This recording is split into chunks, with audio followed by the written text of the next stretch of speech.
मुकद्दस चश्मा पानी का शिव जी का एक आंसू इत्थे गिरा है, ठीक है, एक इंडिया च गिरा है, दो है झीलें बनियां, ठीक है। हिंदू लोग ਇਹਦੇ मुताबिक आंदे ने विसाल च 2 दफ़ा वो अपना इशनान करते हैं, अपने गुनाह माफ़ करते, उन्होंने वास्ते पानी बड़ा पवित्र है।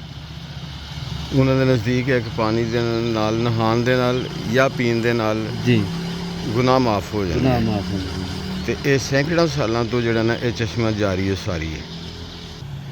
ਤੇ ਇਸੇ ਤਰ੍ਹਾਂ ਇਹ ਉਹਨਾਂ ਦੀ ਇਹ ਸਾਹਮਣੇ ਬੜੀ ਬਿਲਡਿੰਗ ਹੈ, ਇਹ ਸਾਹਮਣੇ ਇਧਰਲੀ ਹੱਥ ਜਿਹੜਾ ਤੁਹਾਨੂੰ ਨਜ਼ਰ ਆ ਰਿਹਾ ਜੀ, ਇਹ ਗਣੇਸ਼ ਜੀ ਜਿਹੜੇ ਨੇ ਇਹ ਉਹਨਾਂ ਦਾ ਮੰਦਿਰ ਹੈ। ਤੇ ਫਿਰ ਇਧਰਲੀ ਸਾਈਡ ਤੇ ਉਹਨਾਂ ਦੀਆਂ ਕੀ ਇਹ ਚੀਜ਼ਾਂ ਨੇ, ਇਹ ਬੈਰਕ ਰੂਸ ਹੈ बैठने वाली, बहने दी जा जिकन बंदे वेले हो के फारग टाइम जेड़ा बंदा होंदा बहंदा खलोंदा अच्छा। बैठे खलोते रहंदे ने। ਇਹ ਸਾਹਮਣੇ ਵੀ ਲਿਖਿਆ ਜੀ ਅੰਮ੍ਰਿਤ ਕੁੰਡ ਯਾਨੀ ਮੁਕੱਦਸ ਚਸ਼ਮਾ।